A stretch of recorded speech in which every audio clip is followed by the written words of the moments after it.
మిథున రాశి దశచక్రంలో మూడవ రాశి. రాశ్యాధిపతి బుధుడు. మృగశిర 3, 4 పాదాల్లో జన్మించిన వాళ్ళు, ఆరుద్ర 4 పాదాలు, పునర్వసు 1, 2, 3 పాదాల్లో జన్మించిన వాళ్ళందరూ కూడా మిథున రాశి వాడు అవుతారు. వీరికి 20-26 సంవత్సరంలో ఎలా ఉంటుంది చూస్తే కనుక కొత్త ఛాలెంజెస్ ఎదురవుతాయి. మీకు చాలా క్లారిటీ పెరిగి అలా ఛాలెంజ్ కూడా చక్కగా మీరు అధిగమించి అభివృద్ధి వైపు అడుగులు వేసే సంవత్సరంగా కూడా మీరు చక్కగా చెప్పుకోవచ్చు. మీ రాశిలోనే గురు సంచారం చేస్తున్నాడు.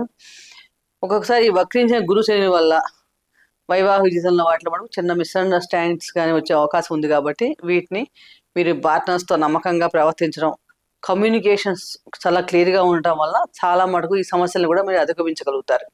కాబట్టి ఎక్కువ నమ్మకం కోల్పోకుండా చక్కగా చాలా కమ్యూనికేషన్ క్లారిటీగా, అబద్ధాలకి తావివ్వకుండా మీరు ప్రవర్తించండి, చాలా బాగుంటుంది. మీరు ప్రతిరోజు కూడా గోమాతకి పచ్చటి ఆకుకూరలు కానీ పచ్చగడ్డిని కానీ రోజు తినిపించడం వల్ల చాలా మటుకు మంచి ఫలితాలు వస్తాయి. కనీసం బుధవారం నాడైనా సరే, లేదా ముఖ్యమైన పనుల మీద వెళ్తున్నప్పుడైనా సరే ఆ గోసేవ చేసుకోవడం అన్నది చాలా మంచి పరిహారం కింద మనం మిథున రాశి వారికి ఈ సంవత్సరంలో చెప్పుకోవచ్చు.